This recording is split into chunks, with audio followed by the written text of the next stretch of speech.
Oke, selamat siang. Perkenalkan saya Febrian dan rekan saya Fauzan Mutakin. Hari ini kita akan mempresentasikan tentang sudah terlihat ya Mas Fauzan? Sudah, sudah. Siap. Hari ini kita akan mempresentasikan tentang peran teknologi forensik digital dalam mengungkap kejahatan cyber pada kasus penipuan online. Latar belakang kami menulis masalah ini karena adalah perkembangan teknologi informasi dan komunikasi di era digital ini berdampak pada individu yang kini tidak lagi dapat lepas ketergantungan terhadap teknologi, di mana perangkat dan teknologi dalam perkembangan teknologi informasi dan komunikasi tersebut memberikan pengaruh dan sikap dan perilaku pada individu. Perangkat teknologi yang digunakan oleh individu tersebut dapat mengubah pengalaman dan persepsi manusia terhadap dunia dan kehidupan. Keberadaan alat teknologi tersebut juga membantu memudahkan manusia untuk melakukan kegiatannya, termasuk juga membantu instansi pemerintah dalam melaksanakan tugas-tugasnya, baik dalam penegakan hukum maupun tugas pembinaan keamanan dan ketertiban masyarakat. Akan tetapi, tidak hanya membantu lembaga pemerintahan dalam melaksanakan tugasnya, perkembangan teknologi juga memberikan dampak pada timbulnya kejahatan baru dalam dunia digital itu sendiri. Beberapa kejahatan tersebut antara lain manipulasi data, spionase, sabotase, provokasi, hacking, pencurian software, penipuan online, dan berbagai macamnya.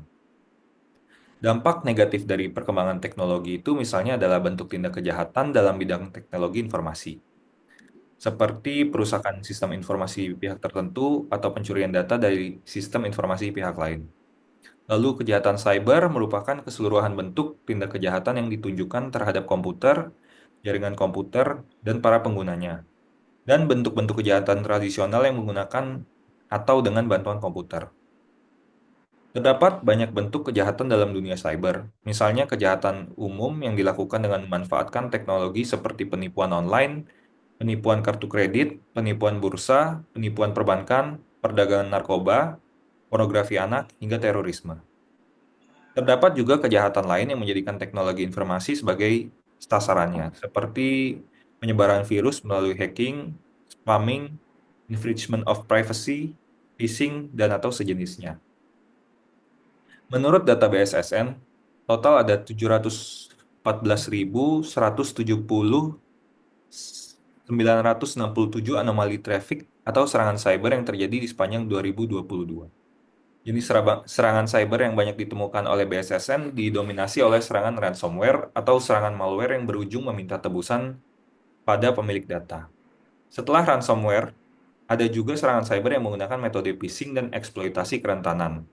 Selain itu, serangan web defacement atau metode peretasan yang mengubah konten website, misalnya mengganti layout, font, memunculkan iklan, sampai perubahan konten keseluruhan. Peretasan ini juga bisa masuk lebih jauh hingga mencuri data dan atau sebagainya. Metode peretasan ini banyak menyasar lembaga akademik, pemerintahan daerah, dan masing-masing mencatat sekitar 30% dari total serangannya. Sasaran lain metode serangan ini adalah lembaga swasta di mana terdapat 16,85%, lembaga hukum 7,32%, dan pemerintah pusat sebanyak 3,86%. Lalu dari penelitian ini, rumusan masalah dan pertanyaan penelitian yang kami ajukan adalah perkembangan kejahatan di era digital tersebut telah menjadi tantangan bagi Polri, di mana Polri selalu dituntut untuk profesional, modern, dan terpercaya dalam menjalankan tugasnya untuk melindungi, mengayomi, dan melayani masyarakat. Dengan demikian, tulisan ini bertujuan untuk membahas tentang peran teknologi forensik digital dalam mengungkap kejahatan cyber pada kasus penipuan online. Berdasarkan pada latar belakang tersebut, maka pertanyaan penelitian ini adalah bagaimana penerapan forensik digital dalam mengungkap kejahatan cyber penipuan online di Indonesia. Lalu tujuannya adalah berdasarkan rumusan pertanyaan yang tadi, tujuannya adalah untuk mengetahui penerapan forensik digital dalam mengungkap kejahatan cyber penipuan online di Indonesia.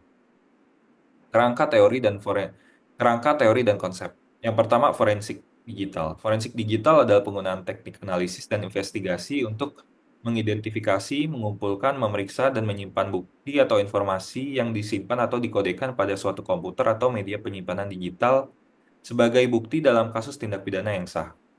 Pengertian forensik digital adalah penerapan ilmu dan teknologi informasi untuk pembuktian hukum yang dalam hal ini terdiri dari pembuktian kejahatan yang dilakukan dengan perangkat komputer, di mana untuk mendapatkan bukti digital tersebut digunakan untuk menangkap pelaku.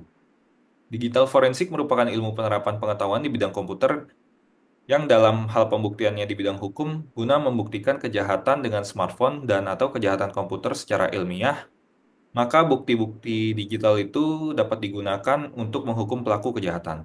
Pada dasarnya, ilmu ini dapat mencari bukti digital yang biasa tersimpan pada penyimpanan perangkat digital sementara atau penyimpanan permanen atau USB, CD, lalu lintas jaringan, atau lainnya. Menurut National Institute of Standard and Technology (NIST) dalam Jumlah 2019, terdapat 4 tahapan dalam digital forensik, yaitu collection, examination, analysis, dan reporting. Di mana pada tahap collection merupakan tahap pengumpulan data yang selanjutnya akan diidentifikasi, pemberian label, perekaman data yang diperoleh dari sumber data yang relevan, dan menggunakan prosedur yang sesuai hingga integritas data dapat dipertanggungjawabkan. Lalu kedua, tahap examination. Untuk melakukan pemeriksaan terhadap data yang telah dikumpulkan dengan menggunakan kombinasi metode otomatis dan manual, sehingga dapat menilai dan melakukan ekstraksi data dengan tetap menjaga integritas data. Lalu tahap analisis, di mana menggunakan metode dan melakukan dokumentasi terhadap setiap langkah yang dilakukan, sehingga dapat memperoleh informasi yang berguna dan menjawab masalah-masalah dalam proses pemeriksaan dan pengumpulan data. Lalu tahap reporting meliputi beberapa prosedur, diantaranya penjelasan bagaimana data tersebut dapat diperoleh, penjelasan dari setiap tindakan yang dilakukan, penjelasan bagaimana alat dan prosedur yang dilakukan dalam rekomendasi untuk perbaikan dari proses forensik. Lalu yang kedua, kejahatan cyber. Perkembangan teknologi informasi selain memberikan dampak positif pada peningkatan kesejahteraan, kemajuan dan menjadi sarana efektif terhadap perbuatan melawan hukum, juga memberikan dampak negatif dengan terbentuknya jaringan kejahatan dan arus barang secara ilegal. Beberapa bentuk kejahatan seperti penyelundupan dan perdagangan orang, penyelundupan senjata, narkotika, pencucian uang, kejahatan ekonomi internasional, pembajakan, cybercrime, hingga terorisme telah menjadi ancaman bagi keamanan global. Munculnya kejahatan baru sebagai akibat dari perkembangan arus teknologi di dunia melalui globalisasi juga berkembang pesat seperti pesatnya perkembangan teknologi itu sendiri. Terdapat 3 faktor yang mendukung perkembangan kejahatan di era digital, yaitu dengan adanya perkembangan teknologi dan internet yang cepat, faktor sosial ekonomi, serta faktor penegakan hukum. Di Indonesia sendiri, perkembangan kejahatan cyber dinilai sangat tinggi sehingga Indonesia dijuluki dunia sebagai negara kriminal internet.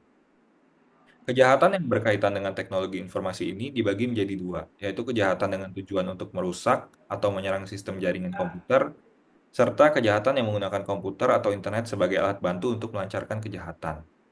Kejahatan umum yang difasilitasi teknologi antara lain seperti penipuan kartu kredit, penipuan bursa efek, penipuan perbankan, pornografi anak, perdagangan narkoba, serta terorisme, sedangkan untuk kejahatan yang menggunakan teknologi informasi adalah defacing, cracking, maupun phishing. Lalu, sering berjalannya waktu, kasus kejahatan cyber dalam dunia digital semakin marak terjadi di seluruh belahan dunia, termasuk di Indonesia. Munculnya beberapa kasus kejahatan cyber di Indonesia seperti penggelapan uang di bank melalui komputer, kasus video porno yang diunggah di internet, hacker, carding, atau kejahatan yang dilakukan untuk mencuri nomor kartu kredit milik orang lain digunakan digunakan dalam transaksi perdagangan di internet. Penyebaran virus dengan sengaja di internet, cyber squatting yang diartikan sebagai mendaftar, menjual menggunakan nama domain dengan maksud mengambil keuntungan merek dagang atau orang lain melalui internet, dan kasus pencurian dokumen pemimpin negara melalui internet. Semua kasus tersebut menunjukkan gejala pergeseran masalah sosial dari dunia nyata. Tindak kejahatan ini dalam prakteknya menggunakan teknologi telematika canggih yang sulit dilihat dan dapat dilakukan di mana saja. Modus dan motif kejahatan cyber kian kompleks yang mengakibatkan tidak adanya jaminan keamanan dalam dunia digital. Selanjutnya akan dilanjutkan oleh rekan saya, Fauzan Mutakin. Selanjutnya adalah di sini kita akan membahas tentang metode penelitian dari judul yang kita bawa tersebut. Bahwa metode penelitian yang kami ambil Di sini kita menggunakan jenis penelitian deskriptif kualitatif, yang dimana penelitian ini kualitatif. Penelitian kualitatif tersebut merupakan metode penelitian yang bertujuan untuk mendapatkan data deskriptif dalam bentuk kata-kata tertulis, lisan, ataupun perilaku yang dapat diamati. Penelitian kualitatif didasarkan pada konteks holistik, memposisikan manusia sebagai instrumen penelitian, melakukan analisis data secara induktif, dan mengutamakan proses dibandingkan hasil penelitian dilakukan. Dan ini akan disepakati oleh peneliti dan subjek penelitian tersebut. Sedangkan metode deskriptif dipilih karena penelitian yang dilakukan adalah berkaitan dengan peristiwa-peristiwa yang sedang berlangsung dan berkenaan dengan kondisi masa sekarang.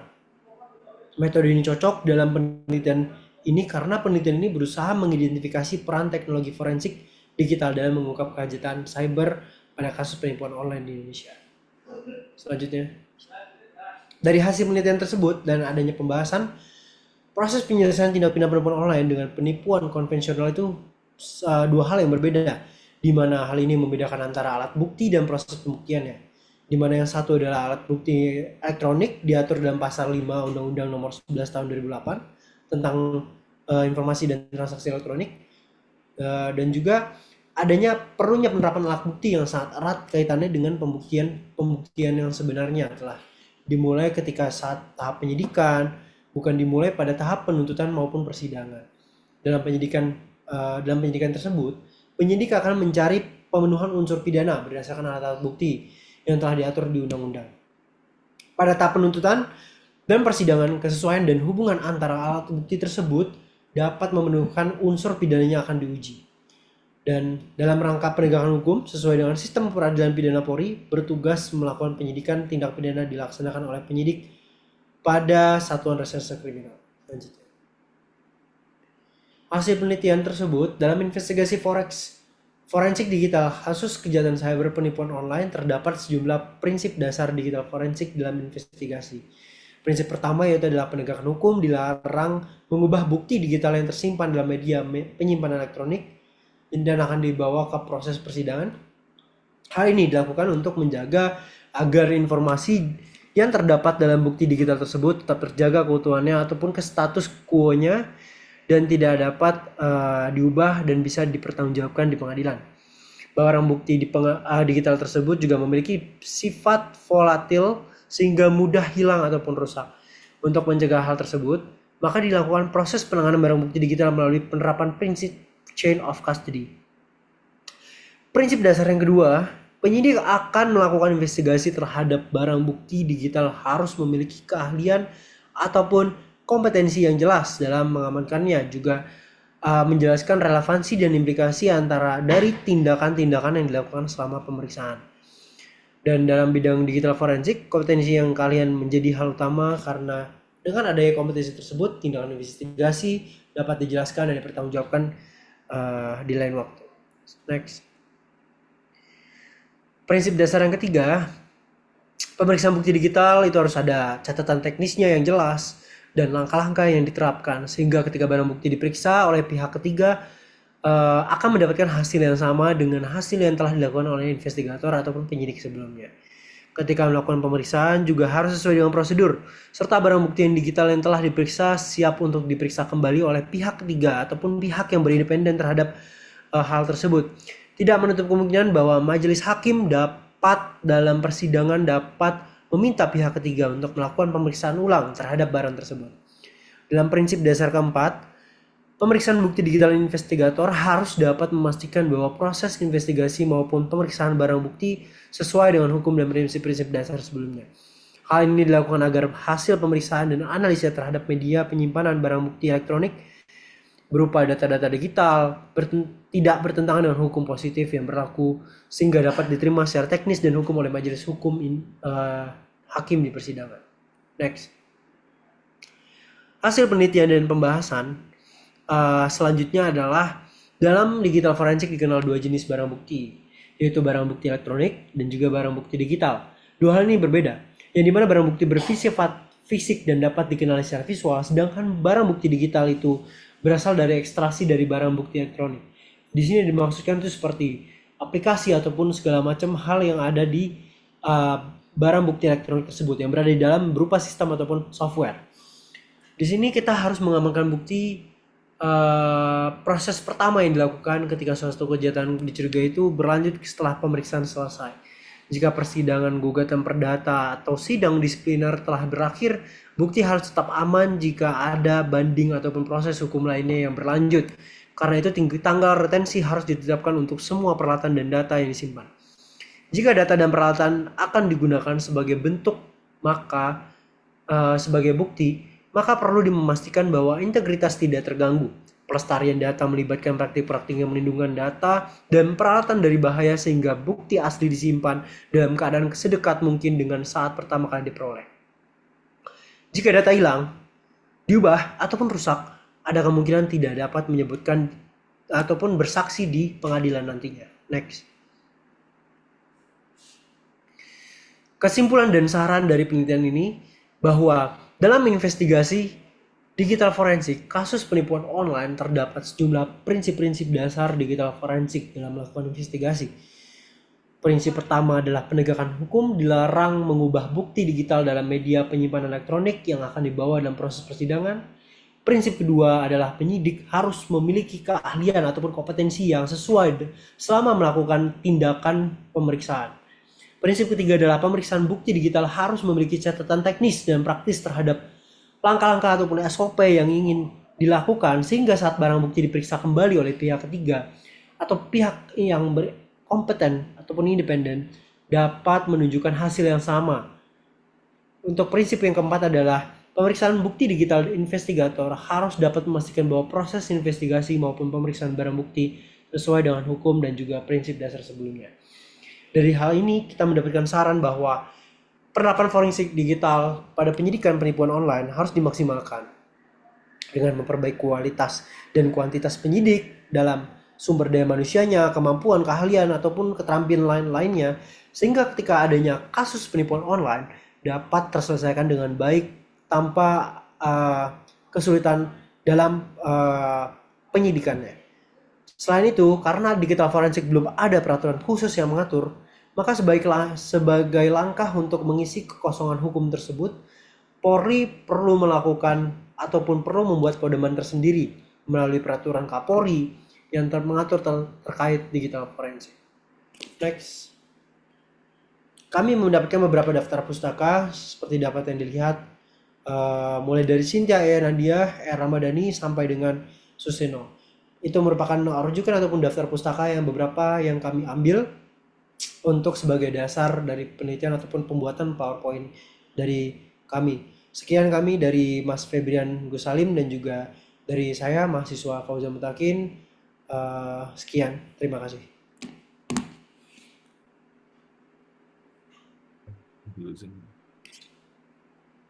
Saya matiin ya Mas ya. Oke.